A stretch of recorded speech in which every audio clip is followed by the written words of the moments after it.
Halo para pendengar, dimanapun kalian berada. Jadi, beberapa waktu lalu, gua baru aja nonton movie buatan Studio Ghibli, yaitu The Boy and the Heron. Kira-kira nih, apa pendapat gua setelah nonton anime ini? Kalau kalian penasaran, langsung aja mari kita bahas.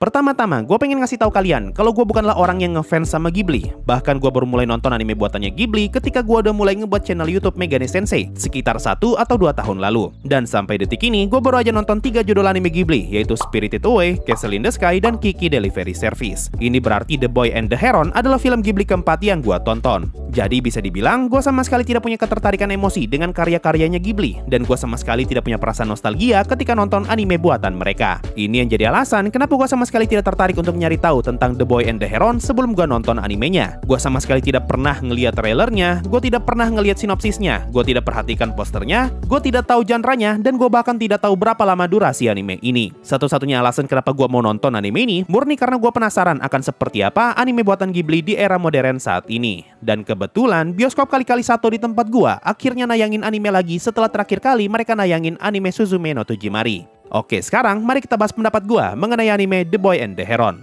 Setelah selesai nonton anime ini, gue sama sekali tidak merasa puas. Gue bahkan bingung barang apa yang baru saja gue tonton. Dan otomatis gue merasa movie ini kurang bagus. Tapi setelah gue cek di internet, ternyata rating anime ini tinggi banget. Di Rotten Tomatoes, anime ini dapat rating 96% dari kritikus dan 90% dari penonton. Dengan kata lain, orang-orang di luar sana merasa kalau anime The Boy and the Heron adalah anime yang luar biasa. Dari sini gue pun berkesimpulan kalau gue sepertinya terlalu tolol untuk bisa memahami apa bagusnya anime ini. So, mulai dari sekarang, kalian akan mendengar pendapat gue sebagai orang tolol. Pertama, ngomongin soal cerita. Sumpah, gue tuh nggak tahu anime ini sebenarnya mau nyeritain tentang apa. Mau nyeritain tentang bocil yang belum bisa move on setelah ibunya mati, bocil yang tinggal sama ibu tirinya, bocil yang pindah rumah, bocil yang pengen bunuh burung, atau bocil yang jalan-jalan ke isekai dan jadi dewa. Gua nggak paham sumpah. Setengah movie ini tuh bercerita tentang bocil yang pindah ke rumah ibu tirinya, dan di sana ada burung yang sangat mencurigakan. Dan setengahnya lagi bercerita tentang si bocil yang ke isekai buat nyelamatin ibu tirinya, tapi dia malah sibuk sama ibu kandungnya dan ujung-ujungnya disuruh jadi dewa sama paman buyutnya.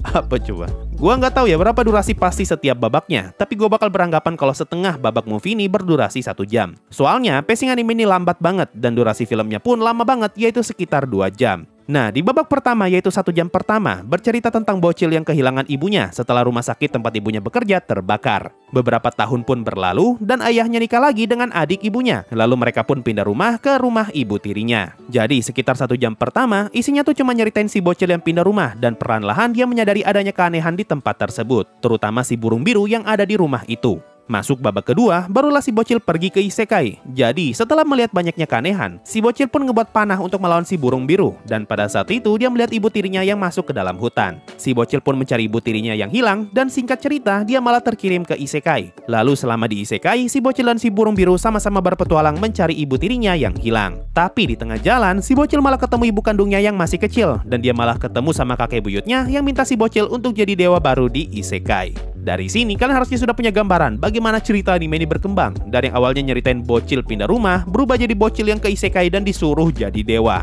Buat gue pribadi, cerita anime ini nggak jelas dan terlalu bertele-tele, terutama di babak awalnya. Kalau memang tujuannya pengen nyeritain tentang petualangan si bocil di isekai, kenapa harus ngabisin waktu hampir sejam cuma buat ngeliatin si MC bolak-balik rumah? Gue ambil contoh Castle in the Sky. Dari awal gue nonton movie ini, gue langsung tahu kalau anime ini pengen nyeritain bocil yang terobsesi dengan Laputa. Contoh lainnya Spirited Away. Hanya butuh waktu sekian menit agar gua tahu kalau anime ini pengen nyeritain tentang bocil yang terjebak di isekai buat nyelamatin ayah dan ibunya yang jadi babi. Dan contoh terakhir Kiki Delivery Service. Hanya butuh sebentar dan gua pun langsung tahu kalau anime ini pengen nyeritain tentang bocil penyihir yang pengen hidup mandiri. Nah, kalau The Boy and the Heron gak jelas. Bagian awalnya terlalu lama, hanya buat nyeritain si MC yang pindah rumah, jalan kaki dari stasiun ke rumah, ketemu sama semua penghuni rumah, jalan ke kamar, ketemu burung aneh, terus pingsan, tidur, pingsan lagi, mimpi, lalu pingsan lagi ke sekolah, dan pingsan lagi. Karena bagian awal yang lama ini, awalnya gue mengira kalau ini adalah anime tentang bagaimana seorang bocah mencoba menjalani kehidupan baru dan perlahan-lahan mulai dekat dengan ibu tirinya. Tapi ternyata tidak. Masuk babak kedua, anime ini tiba-tiba berubah jadi isekai, mirip-mirip kayak Spirited Away. Jadi tujuan kita berlama-lama di awal untuk apa? kalau tujuannya pengen pendalaman karakter ataupun pengenalan karakter, Spirited Away sudah terbukti berhasil. Anime itu tidak butuh waktu selama The Boy and the Heron buat ngebawa MC-nya ke isekai dan hasilnya tetap bagus. Malahan Spirited Away jadi salah satu movie terbaik buatannya Ghibli sepanjang masa. Tujuan si bocil selama di isekai pun gak jelas. Di Spirited Away, si bocil harus mendekati si penyihir agar ayah dan ibunya dilepaskan. Dan sampai tamat pun, si MC tetap bertujuan untuk menyelamatkan orang tuanya, dan orang tuanya benar-benar diselamatkan oleh si MC. Tapi, di The Boy and the Heron, tujuan si bocil pengen nyelamatin ibu tirinya, tapi dia malah sibuk dengan ibu kandungnya, dan ibu tirinya justru berhasil selamat sendiri tanpa bantuan si bocil.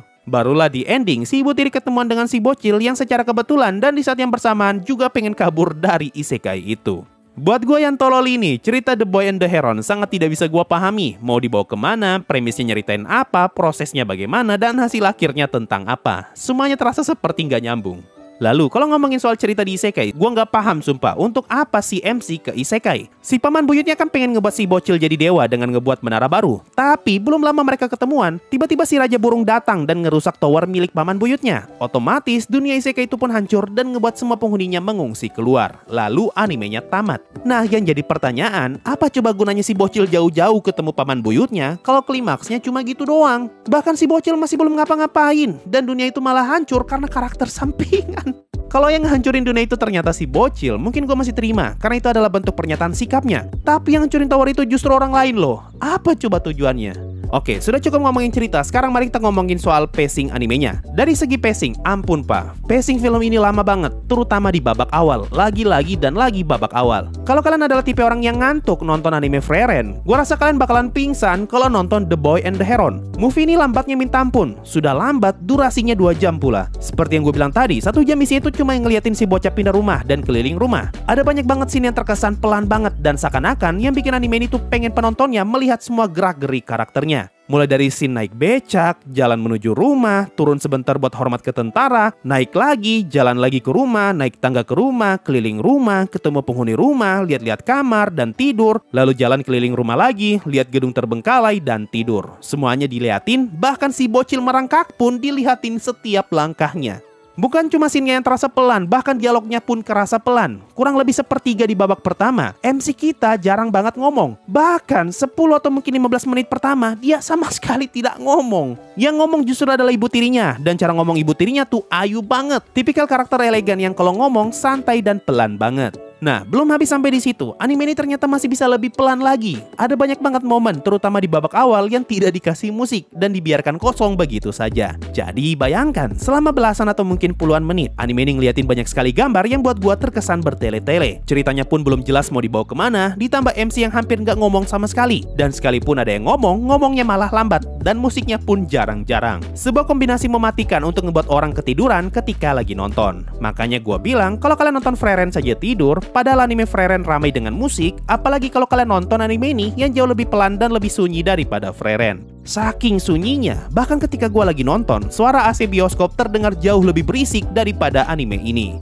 Tapi perlu dicatat ya, gue nggak ngomong musik di anime ini jelek. Ada beberapa momen yang ngebuat gue merasa musiknya bagus. Salah satunya ada ketika si bocil baca buku milik ibunya, dan ketika wara-wara mulai berterbangan. Sekarang, mari kita ngomongin soal karakternya, terutama si karakter utamanya yaitu Mahito. Dari 4 film Ghibli yang sudah gue tonton, Mahito adalah karakter yang menurut gue paling gak jelas sifatnya, dan gue sama sekali gak bisa nebak arah pikiran bocah ini. Bagian yang paling gak jelas bagi gue ada di bagian awal ketika Mahito pulang sekolah dan dia malah berkelahi dengan salah satu murid. Lalu di perjalanan pulang, Mahito melukai kepalanya sendiri sampai berdarah. Nah, awalnya gue mengira kalau Mahito adalah karakter yang licik karena dia pengen memfitnah orang yang baru saja berkelahi dengan dirinya. Tapi ketika bapaknya nanya siapa orang yang melukai kepalanya, Mahito malah ngomong kalau dia kepleset. Jadi sebenarnya apa tujuan Mahito ngelukai kepalanya sendiri? Kenapa dia bisa senekat itu? Apa yang sedang dia pikirkan? Dan kenapa si bocil ini senang sekali pingsan? Kalau gue nggak salah hitung, total scene yang ngeliatin si bocil pingsan dan tidur ada lebih dari 5 kali. Sumpah pak, gue nggak ngerti ini anime maunya apa.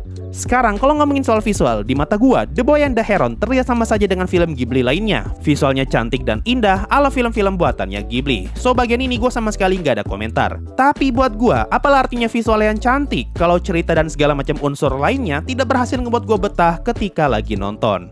Dan terakhir, gue pengen ngomongin ending anime ini. Buat gue, ending animenya sangat tidak memuaskan. Dan hal pertama yang gue pikirkan ketika ngelihat ending anime ini adalah, lah habis? Gitu doang habis? Perasaan yang serupa juga gue temukan ketika nonton Kiki Delivery Service. Buat gue, ending filmnya terasa kurang memuaskan dan terkesan ceritanya habis begitu saja. Tidak seperti film-film buatan Makoto Shinkai, terutama Kimi no Na wa dan Tenkinoko, yang scene endingnya berhasil membuat gue merasa sangat puas setelah selesai nonton. Kalau The Boy and the Heron, jangankan puas pak, gue justru heran ketika tahu kalau animenya ternyata sudah habis. Nah kesimpulannya, kalau disuruh pilih, gue lebih milih nonton ulang Castle in the Sky dan Spirited Away lagi, daripada gue harus nonton The Boy and the Heron lagi. Nah sekarang gimana pendapat kalian nih yang sudah nonton anime ini? Apa kalian sama seperti gua, yaitu golongan orang tolol yang tidak tahu di mana bagusnya film ini? Atau kalian justru merasa The Boy and the Heron adalah mahakarya terbaik buatan Hayao Miyazaki? Coba komen di bawah, gue pengen tahu nih bagaimana cara kalian memandang anime ini. Mungkin itu saja untuk video kali ini, makasih semua yang sudah mendengarkan sampai di titik ini. Sampai jumpa di video berikutnya, dan bye-bye.